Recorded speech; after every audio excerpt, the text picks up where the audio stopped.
Hello दोस्तों, स्वागत है आप सभी का CKC क्लासेज में। आज हम आपको हिंदी व्याकरण पढ़ाने वाले हैं। रचना के आधार पर शब्द कितने प्रकार के होते हैं इसके बारे में बताएंगे। तो रचना के आधार पर शब्द जो होते हैं 3 प्रकार के होते हैं। रचना के आधार पर जो शब्द होते हैं 3 प्रकार के होते हैं। कौन कौन से होते हैं? पहला है रूढ़ शब्द, दूसरा है योग रूढ़ शब्द और तीसरा है यौगिक शब्द।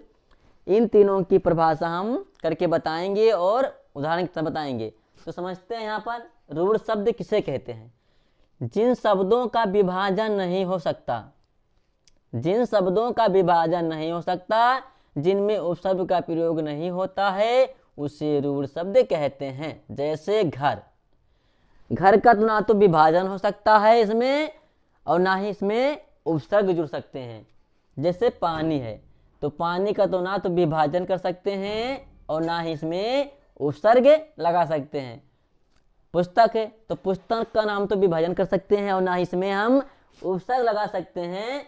तो यह इसी को हम रूढ़ शब्द कहते हैं। कहने का मतलब हो यह है कि जो शब्द हो उसमें उसका नाम विभाजन कर सकें और ना ही इसमें हम उपसर्ग लगा सकें, उसी को हम रूढ़ शब्द कहते हैं। ये तो पहला था।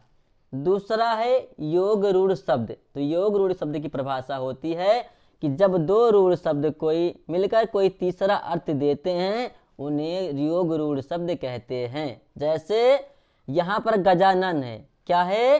गजानन क्या है? इसमें 2 रूढ़ शब्द मिल करके क्या बनाया था? गजानन। इसमें 2 रूढ़ शब्द हैं जो मिल करके गजानन बनाया। और जब हमने गजानन का संधि विच्छेद किया तो क्या निकल कर आया? गजधन आनन। यानी तीसरा अर्थ क्या निकल कर आया? गजधन आनन, यानी गणेश जी निकल के रहे। क्या? गणेश जी। क्या? गणेश जी। इसी प्रकार जब हम यहाँ पर क्या है? दशानन। दशानन, इसका जब संधि विच्छेद क्या निकल कर आएगा?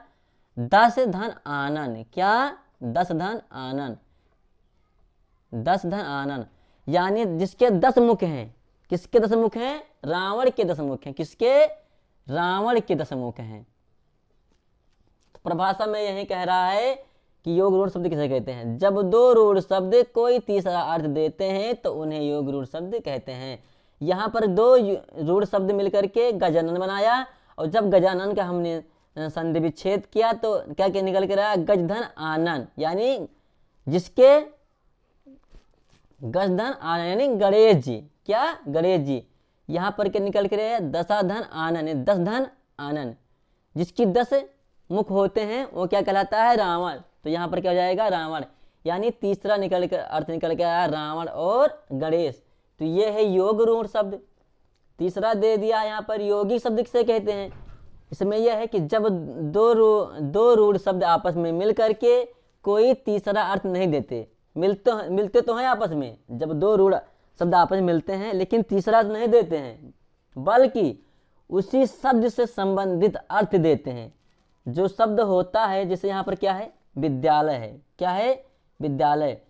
तो जब हम इसका संधि विच्छेद करेंगे तो इसी के संबंध में अर्थ देंगे। जैसे विद्यालय तो हो जाएगा यहाँ पर विद्या धन आलय। विद्यालय, तो विद्याधन जब मैंने संधि विच्छेद किया तो विद्याधन आलय, यानी जो विद्यार्थी जो होते हैं वो कहाँ पढ़ने जाते हैं? विद्यालय में। कहाँ पर? विद्यालय में। यानी इसमें तीसरा अर्थ नहीं निकल कर आ रहा है। यही विद्या का जो है, विद्या जो है विद्यालय से ही प्राप्त होती है। तो यहाँ पर इसका संबंध किससे है? विद्यालय से है। जैसे यहाँ पर दूसरा दे लो, पुस्तकालय। पुस्तकालय, जब हमने पुस्तक का क्या यहाँ पर जब हमने इसका पुस्तकालय का संधि विच्छेद किया तो पुस्तक धन आलय। क्या? पुस्तक धन आलय, यानी पुस्तक का संबंध किससे है? ये पुस्तक का संबंध किससे पुस्तक कहाँ रखी जाती है? पुस्तक का संबंध क्या है?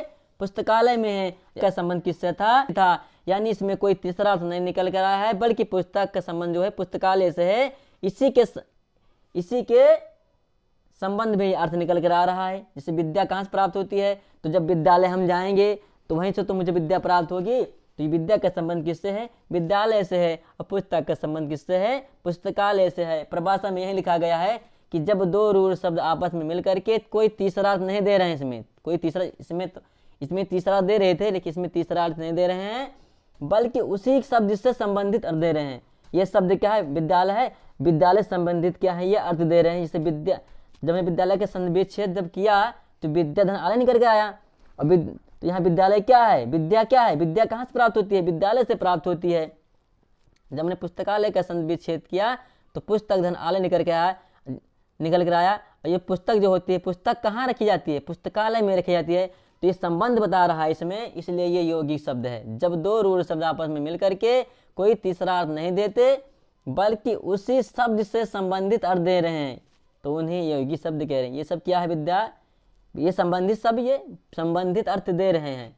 तो ये था हिंदी व्याकरण में रचना के आधार पर सब 3 प्रकार के होते हैं, रूढ़ शब्द, योग रूढ़ शब्द और योगी शब्द। हमने आपको बता दिया, एग्जाम्पल के साथ बता दिया, और आपको ये बहुत आसान हो गया होगा।